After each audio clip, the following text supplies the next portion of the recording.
Zero. All right. Yeah. Okay. All right. Let's see. Where you at? All right. Let me. Not showing anybody yet. We got two. All right. So here we go.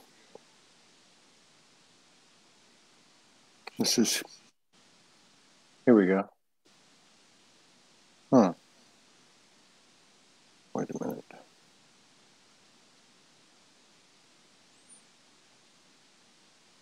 Oh, yep. I see that we are. Okay, we got it. Yeah, we're good. All right. I see 10 so far on mine. 11. Nice. Cool. What's up, everyone? Yeah, we're getting there. So, got Jessica Reagan in the house. Cricket Holden, Cleo Ferraro, Soraya Starr. How you doing? Time no see. Sending you big love. Yeah, we got a special show right now.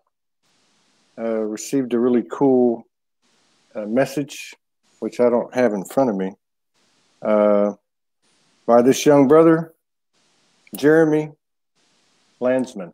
Did I say that right? Lasman. Lasman. Sorry about that. You got to forgive the older ones. So, yeah, I don't know how you found us or how we connected, but I'm glad we did. I'm looking forward to this. Let me give you a little backdrop. Welcome to SoulSpeaks 5D. Thank you for sharing space with us and honoring us with your presence, Jeremy. Very grateful to be here. Jeremy Lasman is a transformational magician who thrives on being the rocket fuel of your vision. He is passionate about supporting his clients to foster their unique genius and activate their superpowers by showing them how to make stress, dissatisfaction, and unfulfillment vanish so that they can finally live a life beyond their wildest imagination. So that gives you an idea of who Jeremy is. Hello, Paul Hanwriter, Linda Winger, Moore Boone Candy, Donna Davin, Hermeline Bear, Lisa Jane Pierre. Hello, hello, hello.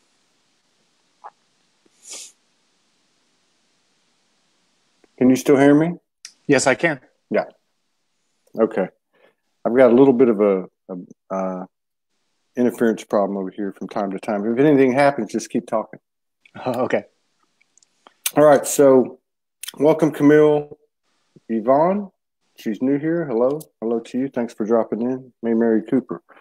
So I don't know how many of these shows you've seen, but whenever somebody new comes on, especially someone who's in your age bracket, I'm assuming, what, 28? Yeah, turning 31 March 14th. Yeah. So it's good to have a young person on here. When did you wake up? When did you figure out everything was not what it seemed? Around 21, 22 years old. That's when I had the biggest awakening experience. So about 2008, 2009? Yeah, yeah. And what happened? Well, it was I had done some LSD, and it basically, the way that I describe it is, it was like an atom bomb had blown up my time track. So it landed right on me, and all of a sudden, like, the past was all the way over there, and the future was all the way over there, and the infinite doors of perception were right in front of me, and I was like, holy shit. Like, I don't know. I don't know. There's something for me here, but I don't know how to move. I don't know how to go through any of the, like, it was just an explosion. And that's kind of what set off. That's kind of what triggered the self-exploration and all the work. Yeah. Was there any, no, go ahead. I'm sorry. Go ahead. Oh, I was just going to say, but on a certain level, I think I've been in my soul's work since I was strapped down into a desk in public school. That was my distraction. Yeah. Yeah. Yeah. And so, did your life experience start changing from that moment? In terms of just the material aspect of, physical living, where you lived, what you did, this and that? Not really, actually. More, it was all mostly internal life and onto a page. So I started journaling like every single day, in journals, and was just trying to. I'm like a mechanic trying to figure things out, and that's kind of how I did it. That's what happened. Cool. And when did the transition, the evolution to, I love the name too, transformational magician, right? Yeah, I think over the course of the last few years, that the label has shifted maybe like once every 2 weeks, 3 weeks, or four, every month. There's like a new label as because the evolution is happening so fast, and I think early on you definitely try to like, I want a label that really defines everything that I do, because coach isn't enough, and this isn't enough, and you try to box it and nothing actually sticks. And so transformational magician has been the latest iteration of my evolution, to really just keep some mystery of what I do and not try to explain it all. Because that's Right, definitely, right.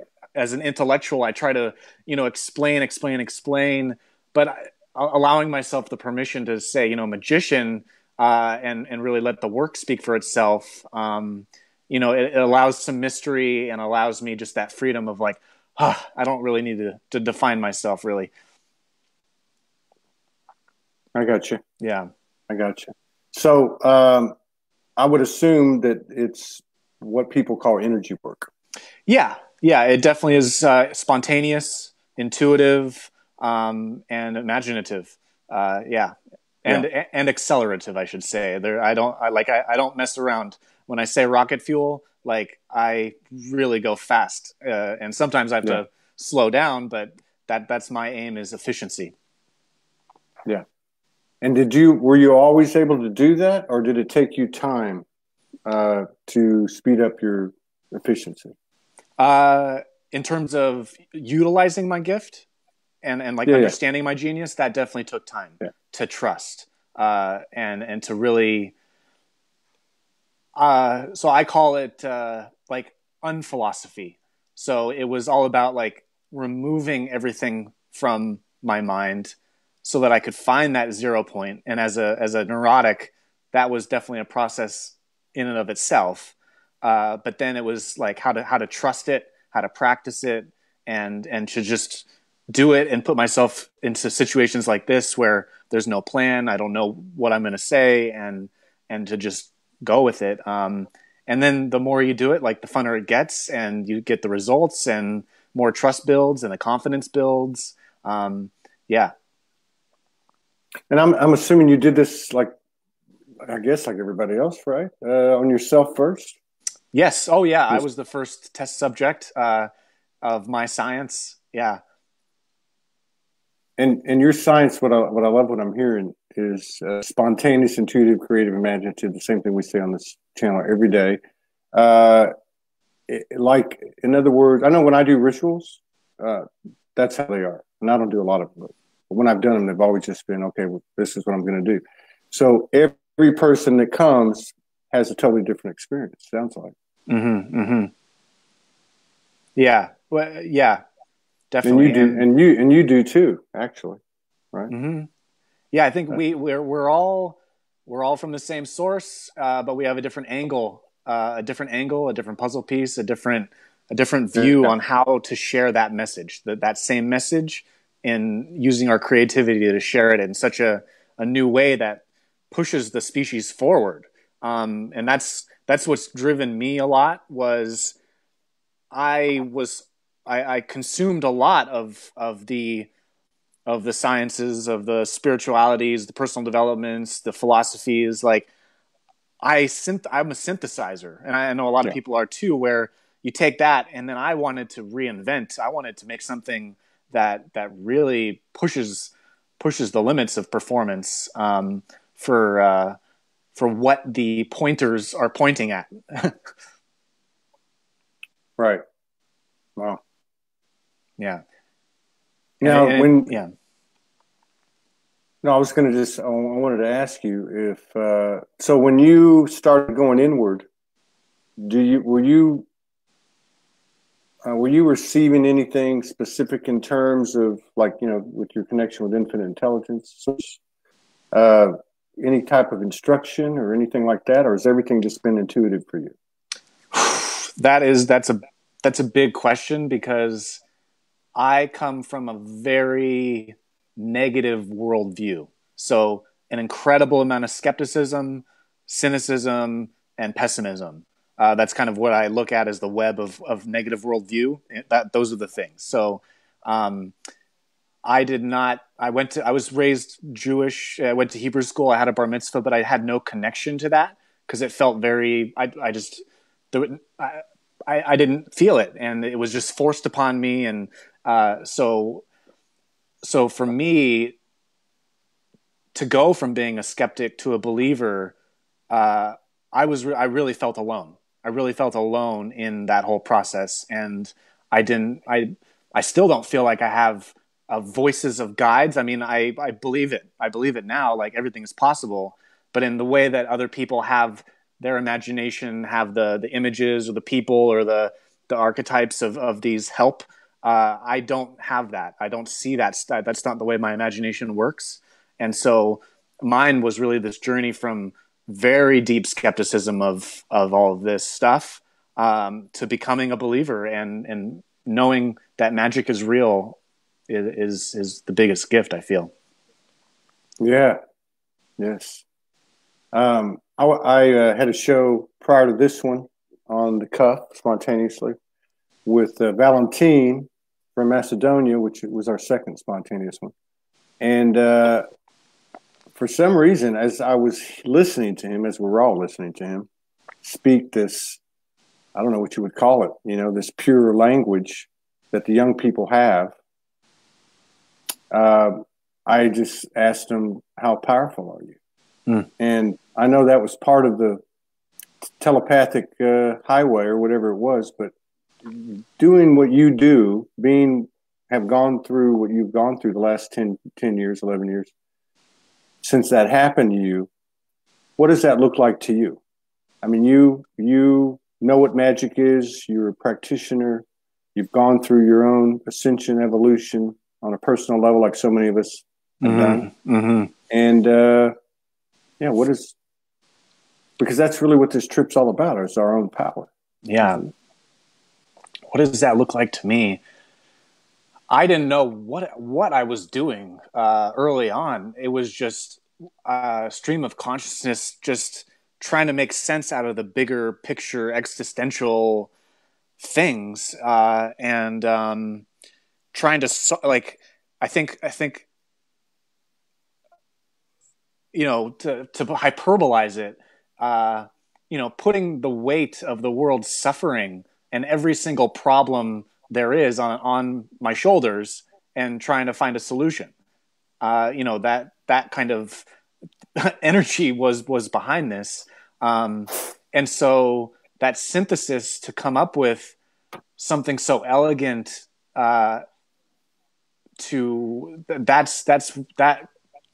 when we talk about the other side of the brain, the artistic side, I think that's where the convergence was for me, and the passion was. I did feel that science side. I felt like there was a research. I was researching this thing. And then on the artist side, there was this creation and this craft that I was getting better and better at. And when those two are coming together, the artist and the science, in the singularity, right, in the convergence of the brain, like that flow, that's the best place to be, right? And so it was always in search of like that, right? I think when we talk about craft, lifelong craft and mastery, it's so fulfilling. It's so fulfilling when you tap into that soul work. Yeah. Yeah, I can relate. I think a lot of people can. A lot of people have discovered, for lack of a better word, their creativity during these last few years, things that they never even attempted to do before. So in your journey, there was no astrology, religion obviously had its influence, and I'm speaking about the common thread in religions, golden rule, things like that. You came from this skeptic, cynic mentality, and so there really wasn't any divine essences involved. Or your imagination works differently. Yeah. But you still converted this magic, this streaming consciousnesses into your practice. Yeah. How would you describe what you do? How you do it in terms of your practice? Presence. It's all presence. It's listening. It's a very deep listening. I'm a highly sensitive empath, so I feel into their energy as my own from honing that skill, and that's where I get to really feel what their superpower is, and beam it back to them. So there's the presence, there's the listening, the empath, the reflecting, being a reflector, being a pure reflector, and having a clean container. So making sure all the work that I did to clean, and kind of like in an OCD way, so that when someone does step inside, they feel that safety, they feel that like space to be messy and to allow it to explode. And so my container is very strong in terms of how that is expressed in energy, and telling the truth. Definitely, sometimes having to tell harsh truths in a way, and I think being a really good painter of energy, of pictures. So being able to see what they're feeling and paint it for them so that they can see it and see the choice, right? And being able to really precisely paint the images for them. I would say it's a lot of that stuff,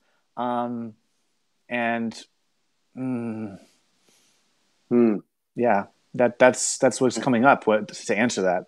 That's good. That's a great answer. Sounds fantastic. Now, there's a lot of people waking up now. A lot of practitioners have come on this show and said that in the last few weeks. I'm always curious to know, how does someone like you, because I think it's important for the people that are waking up, how do you still deal with things that pop up in your life, shadows, things that you have to clear, things like that?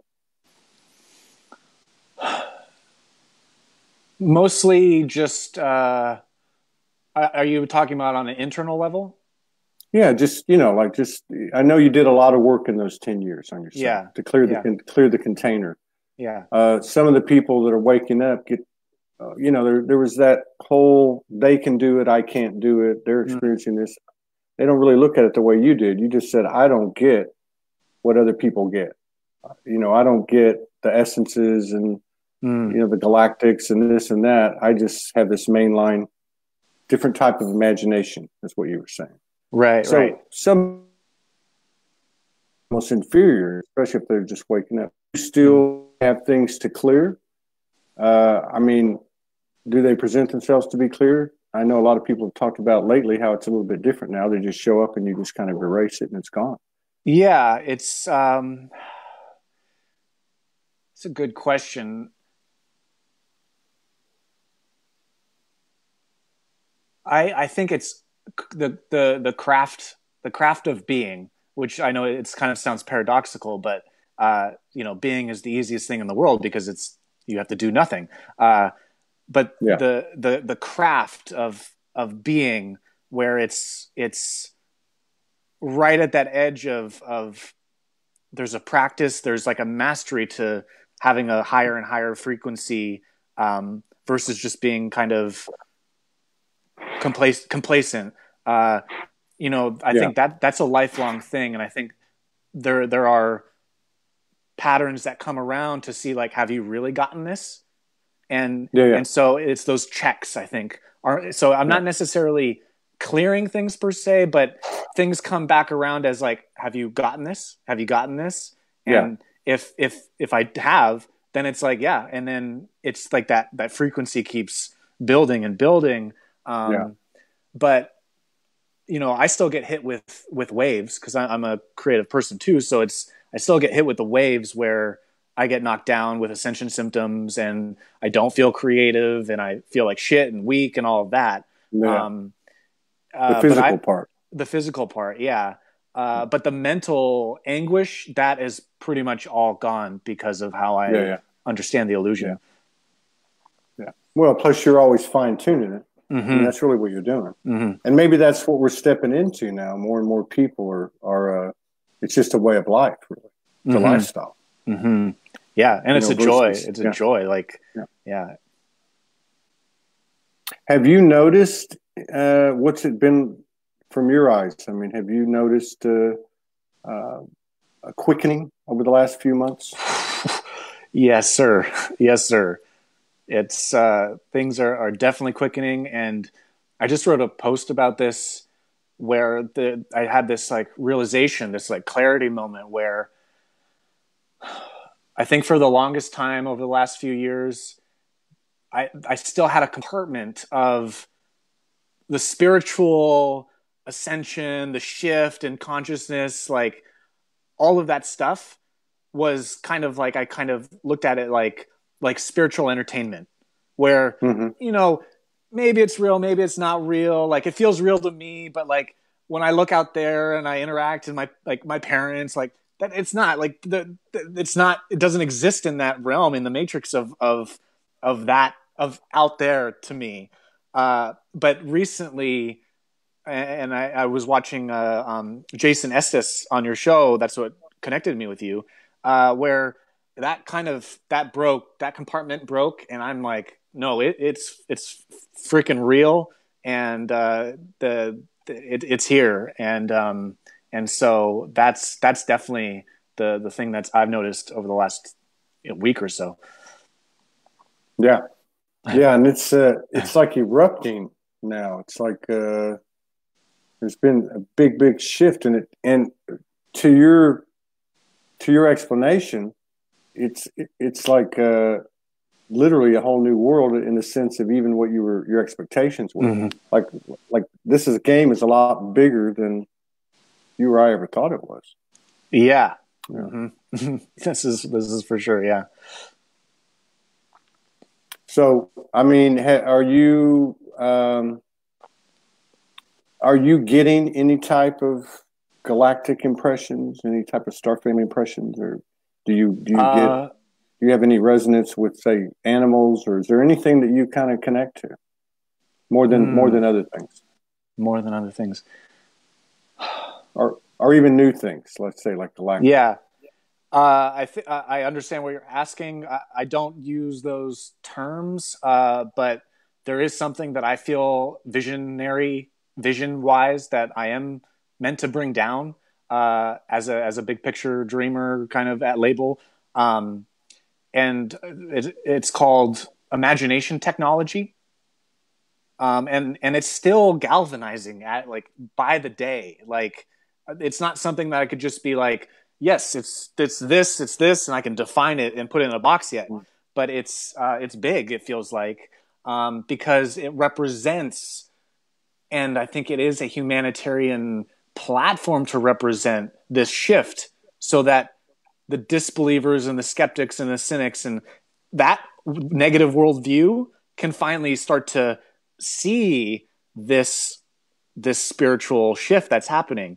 And the reason I use imagination technology is it is an evolutionary shift. This is evolution happening at light speeds instead of time speeds. And our philosophy and our psychology, our hardware, software is being upgraded from information technology, ones and zeros, duality, binary, linear time, and we're being upgraded into quantum, which is not, it's not ones and zeros. It's either one or zero, neither one or zero, or right in between one and zero. And so our imaginations, our minds have to be upgraded to be able to handle this new flow of energy. And so it's a shift from information technology, being consumed and using information as our means of reality, to imagination technology, which is multidimensional, high-frequency data streaming down from infinite down to finite and around. And then trying to verbalize it, which is, but I think it's that place, that science that meets the artistic. Oh, yes. Is the flow of that stuff that comes in. Yes. So in your case, you feel like this. I love the name; it carries a lot of power. Imagination technology. Do you feel like that this is your calling?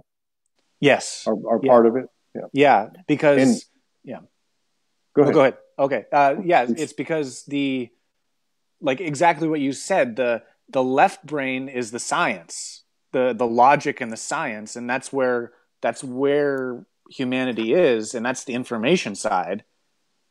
And the right brain is the creative and the irrational, the outside the box, and all of the stuff that's not linear, non-linear.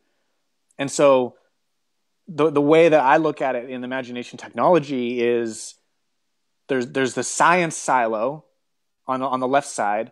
There's the spirituality or the metaphysical silo on the right side. And then it's philosophy that is the bridge between the two, that connect the two hemispheres. It's philosophy. Yeah, true. Yeah, in the old world, yeah, that's true. That's a very good point.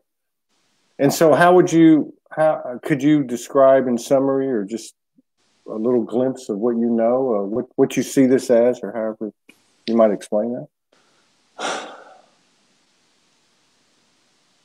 Yeah, the way that it's coming down lately is, I'm sure you're familiar with Mind Valley, right? Mind Valley? Yeah. No, it's like, but I'm not familiar with much. Okay. It's like a community personal development educational platform online. And so it's a platform for like all these like coaches and things to host their courses, and it's a big community, very marketing heavy with the way that they present it and all of that stuff. And it's just great. I've taken a few courses on it. And it's an incredible mission.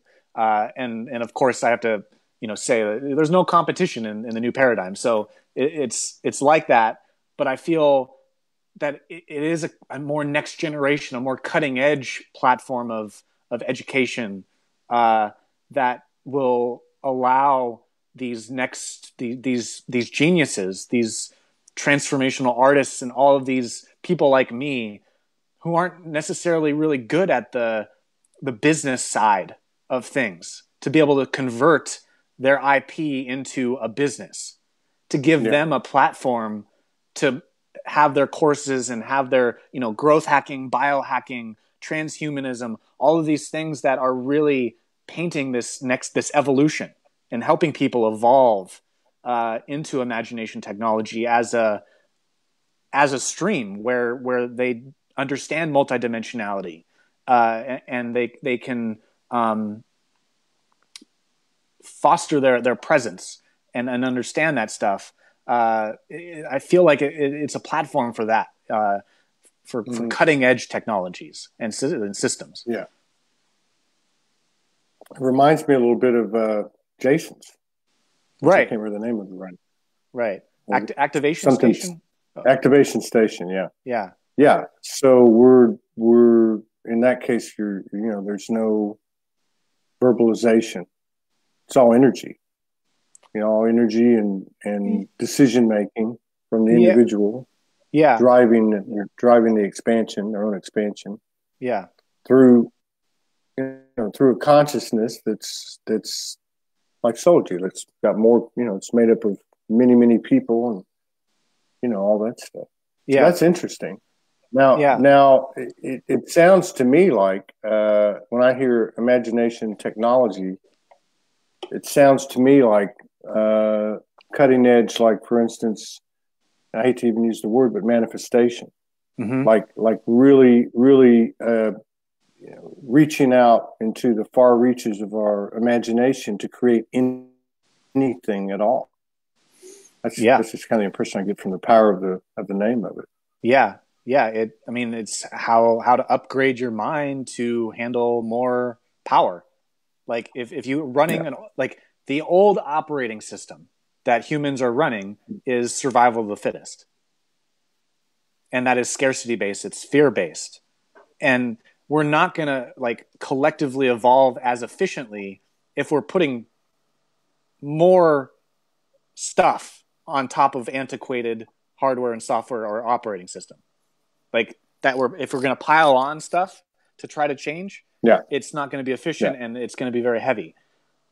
This is like we're creating a new operating system where it's based off abundance and not survival of the fittest. And it's going as deep as possible to the human mind to find out how to upgrade the human mind in the most efficient way possible. And for me, it's through these three theories that I share of the unphilosophy, and to get people to understand that the compartments or silos, as I call them, silos of imagination, are not real, and that the educational system has put them there. Yeah. Yeah. And once you take those down, then we can understand what it means to have a borderless planet and world peace, heaven on earth, all of those things that I'm finally starting to use. Like I didn't want to use the usual words because I was so skeptical. I wanted to create my own, but now I'm like, okay, I can use heaven on earth. Yeah, join the club, man. Yeah, join the club. Yeah. Well, and two, you said a borderless world, but it's borderless mind. Starts there. Yeah, it starts you got there. the mentality of two silos, which is separation in and of itself, right there. Mm-hmm. And that's basically your masculine and feminine. Exactly. So just to, I think there's been quite a few people talked about circuitry lately. That's the imagery of it, the mechanization of it, and that's what I see with what you're talking about. You have like two silos; they're not there, and then everything starts crossing over. Yeah. Now, yeah. I was going to ask you a question. Oh, now with your experience, where we're at now, maybe in the not too distant future, how quick can energy be cleared? How quick can traumas be cleared? How quick can I mean, is it speeding up? Is it instantaneous if the person is in alignment? Yeah. Oh yeah. I think especially now with the energy the way it feels, that's always been the aim of my work is efficiency. So what I could do in an hour or two with people, to be able to clear 15 years worth of stress or 30 years worth of anxiety or whatever the burden is that it can be cleared really fast now. And I've seen it with people that I've worked with, just in how fast it can happen when the space is provided and then they desire it. Like that's one of the main things that I really feel is important. Is a lot of people are like, we have to heal the planet and we have to, find cures for all these diseases. But it's the flip side. The patient or the what has to have the desire. If they don't have the desire and you're trying to heal them, there's no point. And so yeah. Are you finding over the last few months or year or so, are you finding more of your clients or more people even being able to take on their role as their own healer? Which, I mean, ultimately that's what they're doing anyway, but understanding that they have the ability to do that themselves? Yes, but I think it's a distinct personality to want to do that. And I don't think everyone, because some people just want that burden cleared so that they could do their work better, or whatever their 3D work is, so that they can feel more creative or whatever. And they don't want to do the inner journey to the furthest reaches and edges of their psyche to find all the negative trauma and things. They don't want to do that yet. And so I see that as the difference there is most people they just want the roadblock taken out of the way so that they could run or fly, and once they're flying, they don't need to do all the healing work on themselves, because they're not like me, or I'm guessing you as well, where, it was like years of personal, like, searching and seeking and like, how can I be better? And like, it's like looking for every single like caveat of trauma and all of that stuff.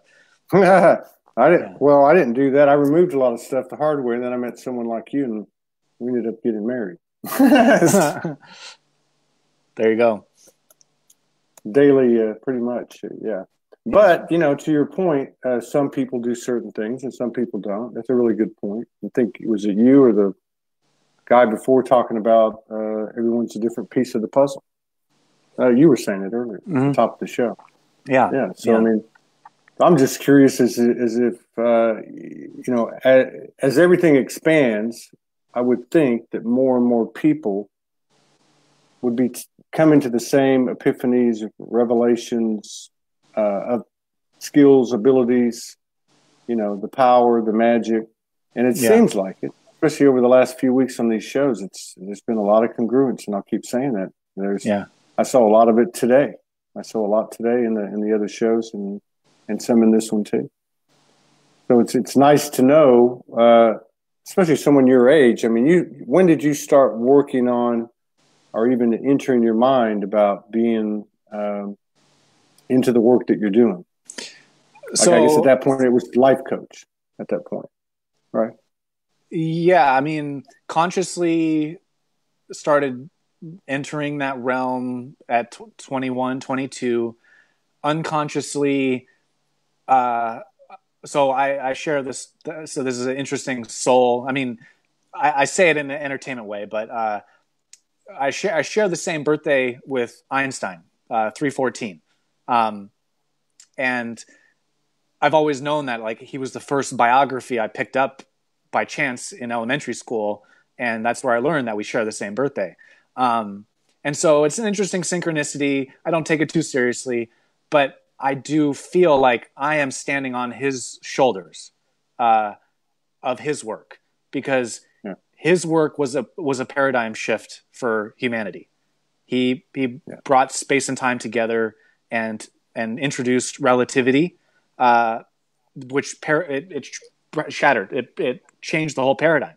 And so I'm standing on his shoulders because he took the work as far as it could in the mathematics and physics realm, with his imagination and all of his quotes about imagination. And I'm pushing it further and really creating a new theory, which I call the quantum self theory, which is the next paradigm shift that we're talking about, that is here, but for other people is going to be the most epic paradigm shift that they've ever experienced.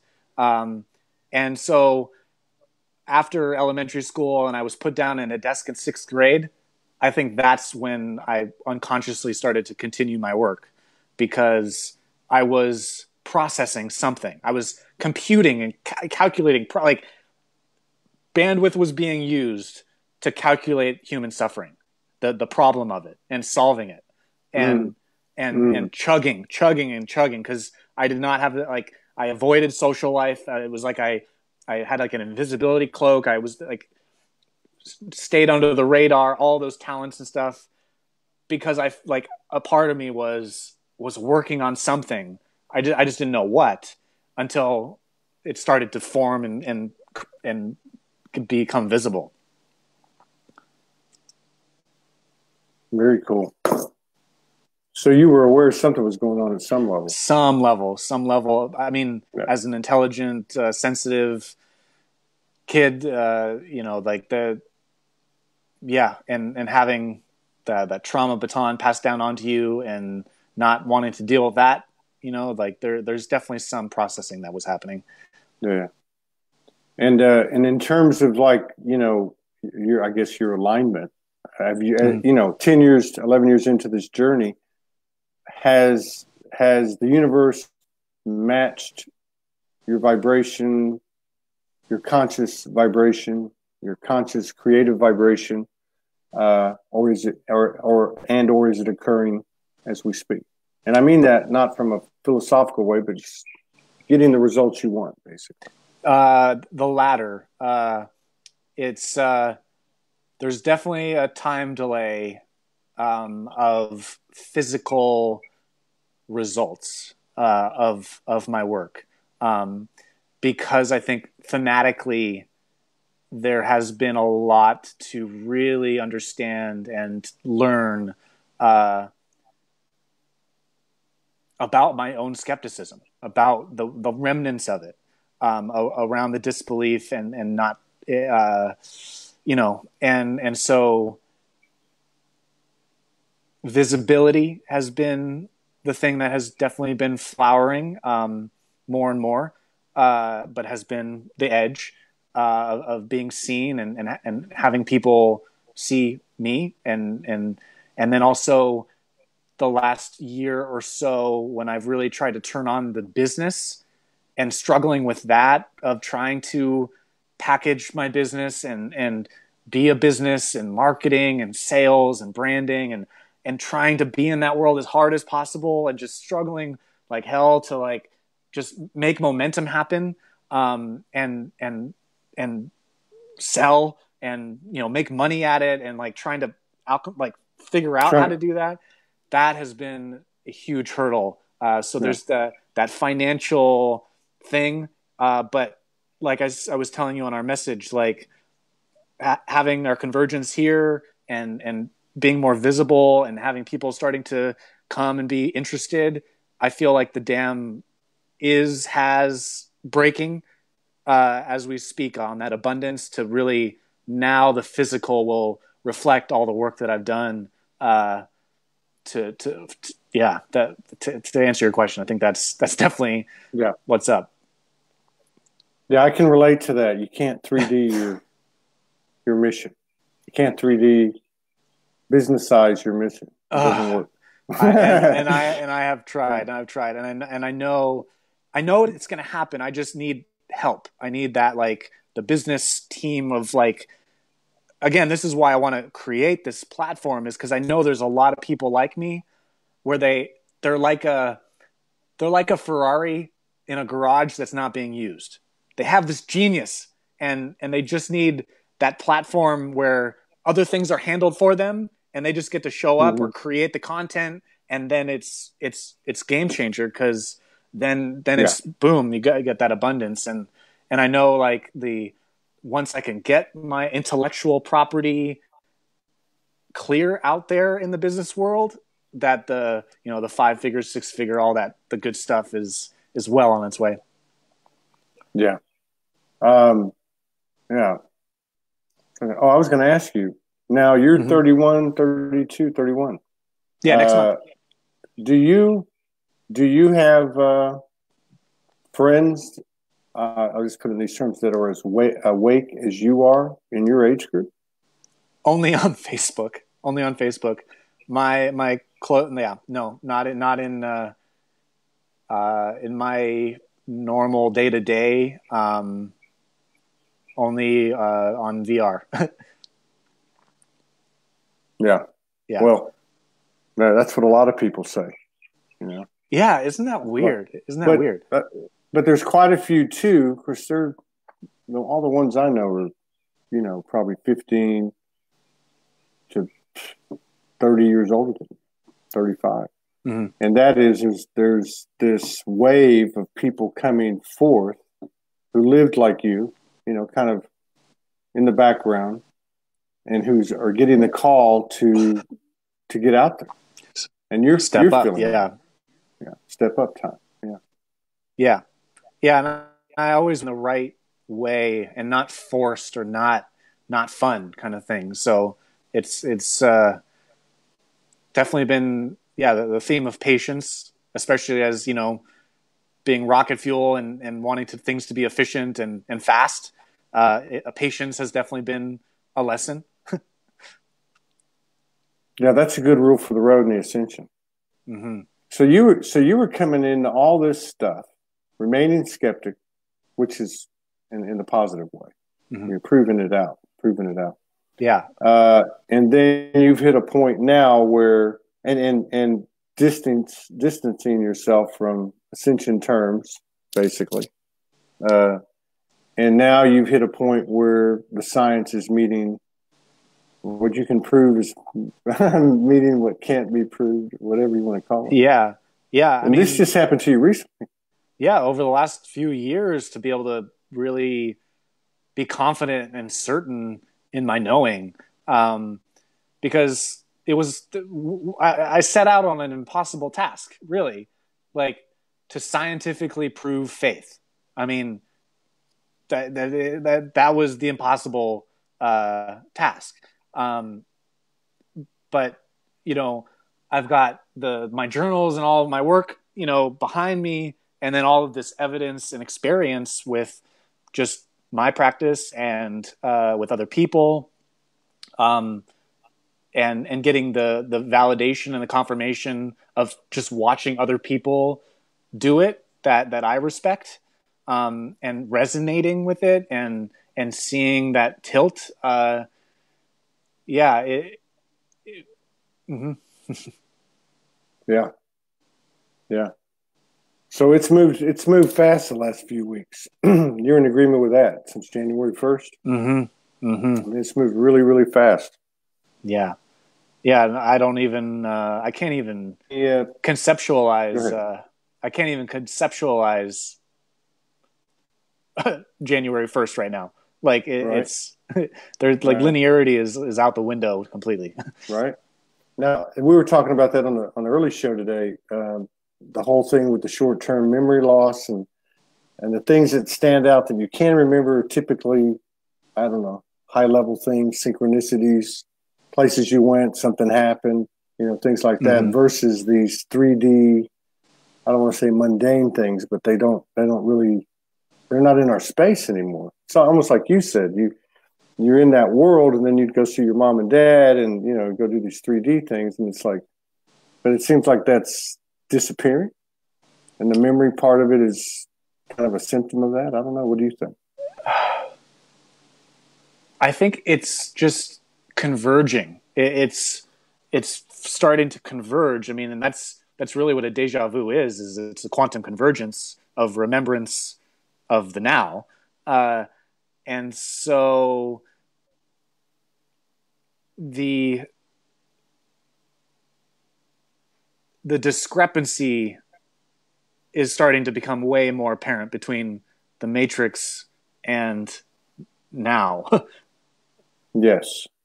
If that makes sense. I don't know if that makes sense, but no, I think we're getting somewhere. And you cut out, so I couldn't hear everything. I'm sure they probably did, but the discrepancy is becoming more apparent. But at the same time, you mentioned the word convergence. Can you go over that again? Yeah, I'm following. Yeah, I would say that it's not that things are disappearing; it's that they are converging, and that's really what a deja vu is that it's a quantum convergence of the now, of the remembrance of the now happening now. And so that's how I feel it, because the more and more that happens, the more things from your awareness fall away. They still exist. The presence of them still exist, but we're way more sensitive to the discrepancy. So we're no longer subscribing to the reality of said things. Yeah. We're walking in this other space that is the now, unknown, magic, takes a little getting used to. Yeah. Yeah, I feel what you're saying.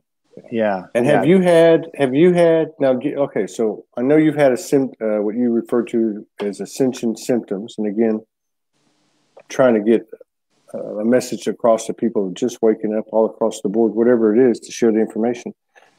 People that might have the type of imagination that you say you don't, that you compute and process everything differently, talk about getting validation, like chills on their body, or internal movement within their body, or maybe anything else, inside or outside. I don't know. Do you go through any of that stuff? In terms of like resonance, yes. When something resonates, I will feel the buzz. I'll feel it, like, yes, truth. Like, you feel it. But in terms of like symptoms, is that what you're asking about? No. Symptoms? I knew you had the symptoms. I was just wondering if you get validation, you get chills, you get since you haven't had the imagery like you talked about with other people do, and it's all perfect. You know that already, but energy's energy. Now, and I want to go back to something you said a minute ago or a while ago when you talked about a vision.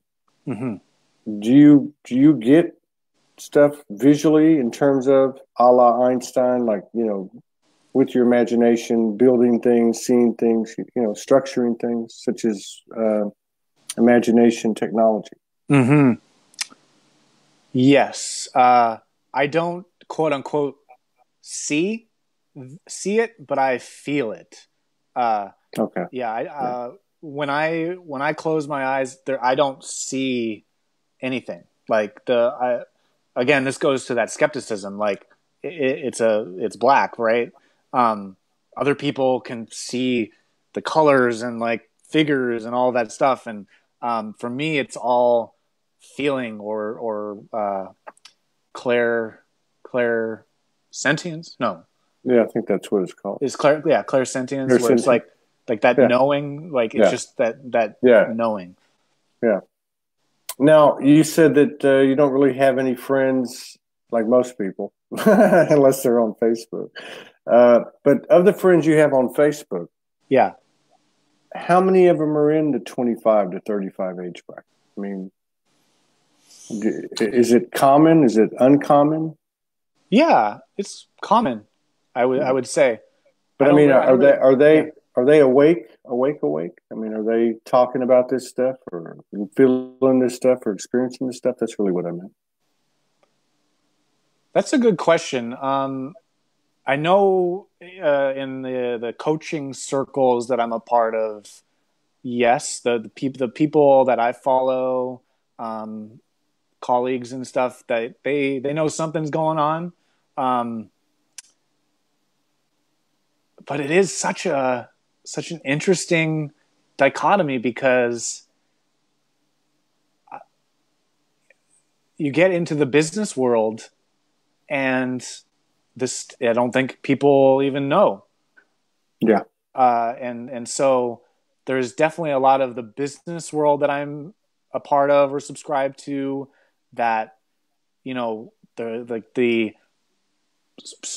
serving and success and rich prosperity, yet none of this stuff is even mentioned, and so it is a very interesting dichotomy between those worlds, and yeah. Does it get uncomfortable when you have to step into that world? Is it something you can align with? I've always been a good chameleon. I mean, as a power, I'm a good chameleon.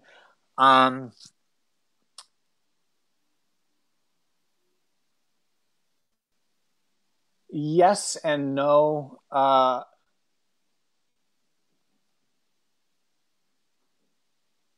think being sensitive, I think information overload is what happens. That's the most uncomfortable part. Yeah. Is in that world, it's all information, and like just go on LinkedIn and feel the vibe on LinkedIn, it feels like a wasteland, like dry, just I've never stepped foot in there because I've felt the same way. yes, yeah, It feels like plastic. It feels like plastic to me. yeah, You know, yeah, at least and people can say what they want to about Facebook. You know, I mean, I've had my problems with it, whatever, but there's a difference because people lay it out there, man. You yeah. see people laying it out there in their own ways, raw and real, and you see more and more people do it. And for some, it's almost like an oversimplification, but that's like the road right there. That's the path. It's just honesty, truthfulness, where you can't hide anymore. Like you said, if there's a big disparity occurring between what you're portraying and what you are, I'm sure it's going to come crashing down on your head because that seems to be the energy right now. Oh yeah, yeah. As we go higher and higher in frequency, that stuff can't survive in that atmosphere. Yeah, yeah, yeah. Do you see, being that you have such a prominent scientific part, yeah, you also have the artistic side, taking nothing away from that. I play a scientist on TV. I can't call myself a scientist, but I am in my imagination. So, do you think we'll see technological evidence of the magic quicker or sooner or later? From what perspective? Well, I mean, let's keep it light. Traveling from here to Australia in an hour and a half. By whatever means. That kind of technological advancement. Free energy.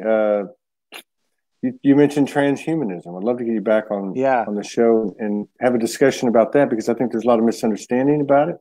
Yeah, I think there's a lot to be said for the physical manifestation and materialization of imagination technology.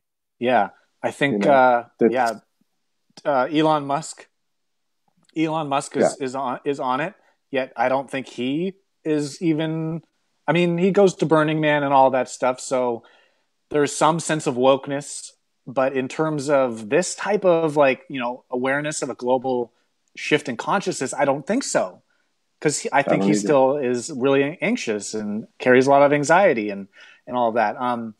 But yes, Hyperloop, being able to get from Los Angeles to San Francisco in 20 minutes, and Hyperloop, that's going to be a game changer. Yes, I think that's why I'm so excited about imagination technology, because as an IP and as a representation of this one world, heaven on earth, one world, whatever you want to call it, I see it like that a company or a movement, instead of a movement being in a silo of this is our movement and there's no other movements that exist. And this is the best, that's how a lot of things are right now, is very much compartments, like the movement here and movement here, where if imagination technology in the way that I really vision it, and I'm really getting a good reflection just talking with you, where, on the bottom of the page, just imagine powered by imagination technology, so that there's this common thread throughout all of these movements and companies that subscribe to this can know that that there's this unified vision that's common from the whole globe, that I think that has a chance of really leveling up things. Yeah, and I think there's something to be said for the energy or the consciousness of what was created somewhere else. I'm talking to Soulogy or imagination technology or activation station. That the energy itself aligns with another group energy or another, that what we used to call business energy, or business entity. But I think that's we've been getting some intel like that's for a while, but it's increased a lot over the past 3-4 days. That you can still have the individuality of vision, like to vision your company, to vision this, but there is a grand vision that is a unity. And so there has to be both at the same time.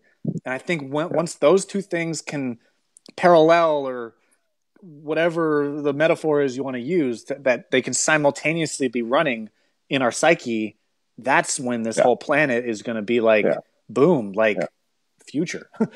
And that's why I was asking about the hard evidence of technology, because the more that we see, like let's just say tomorrow they said, hey, we can go to the moon in 20 minutes. Here's the technology, or whatever it might be. That information alone is a ginormous download, immediate impact on the human consciousness. So anything that has a global, and then because we saw this happen for years, the conditioning, the programming, all the papers tied together and all that stuff, and we know that's all yesterday's news. But something like we were talking about, do these people like Musk, does he know that there's a global conscious expansion awakening? that power right there can't be held back. I mean, that power, when that trips or flips or whatever, get past a certain breaking point, it is going to be that quantum thing. Like in the blink of an eye. And I think, and I think if we still have time, I know it's been an hour, where my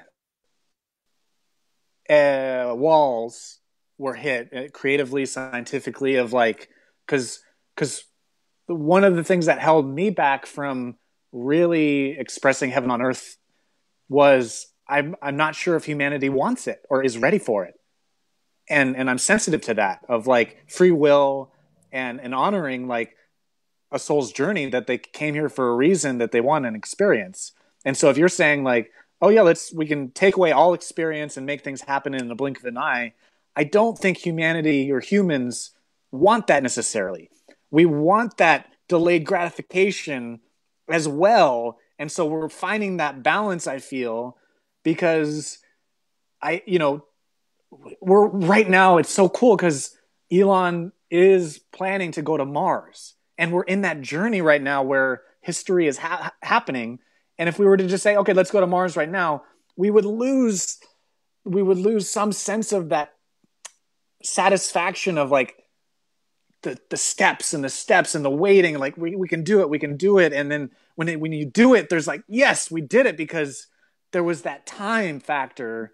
And if we were to take that away, we're taking away some satisfaction. And that's the line that I respect and honor of free will, is that I don't assume that people want that, because I'm not even sure if I want that yet. And so we're finding that balance, or that balance is happening right now. Yeah. Or we wake up tomorrow and find out humans have been going to Mars for 25 or 30 years. And welcome to the ascension. Well, yep. And then talk about convergence. Then it's all there. Yeah. But I love the basic thing here too, to me, which again, it seems like almost getting to a point of oversimplification, because it's like we're the dog chasing its tail, and we found the tail. Now what do we do with it? And you like go through the whole process again. And that is that, your focus, your practice, it's about self-empowerment. It's about taking care of yourself, to thine own self be true. And doing that takes away any huge extent of external. The energy we would put into the external in our old paradigm. When we change ourselves, everything changes with us. Period. Yeah. And that's definitely spot on, because the not paradox, but the coin there is, yes, on one side we are already whole and complete infinite beings. And once you find that presence, there's really nothing to change and all of that stuff. But then the other side is the make-believe. It is the game. It's like the leveling up. That journey, that's the play. And so the enlightenment side, that's one side of the coin, and that needs to be found and flourished, like and integrated and marinated in. But the other side is the empowerment of like, how do you want to play? And let's collaborate to level up and play the game as hard as you want to play it, or as fast or whatever. And so, but that in of itself is make believe, because that's not the truth of who you are. Yeah, that's what I love about that two sides of a coin. One is the fantasy that you can't prove, and the other one is the fantasy that you actually do. Yeah.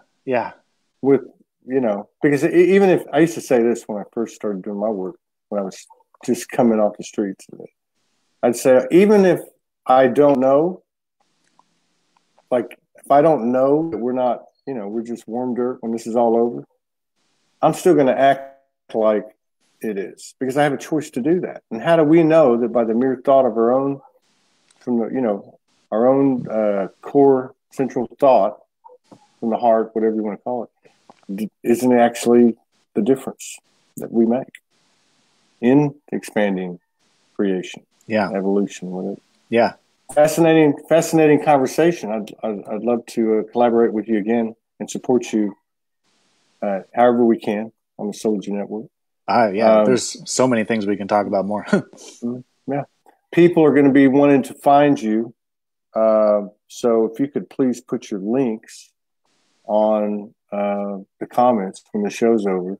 I will. And and if you come up with anything you want to get, you want to increase the awareness of, just hit me up or hit Morgan up, and we'll put it out through the network. Yeah, like right now, it's the easiest way is I'm available on Facebook. I'm in the middle of redesigning my website because of being so fast at evolution that nothing ever feels good enough. But yeah, reach out to me on Facebook. I'm looking for conversations and to build relationships. I'm here and I'm ready to serve. Excellent. I really enjoyed it. Thank you very much. We'll get together soon. Yeah, thank you very much. Thank you. I appreciate it. Thank you, everybody, for popping in. We're going to be back in 52 minutes with another special show. Peace out, bro. See ya. See you later.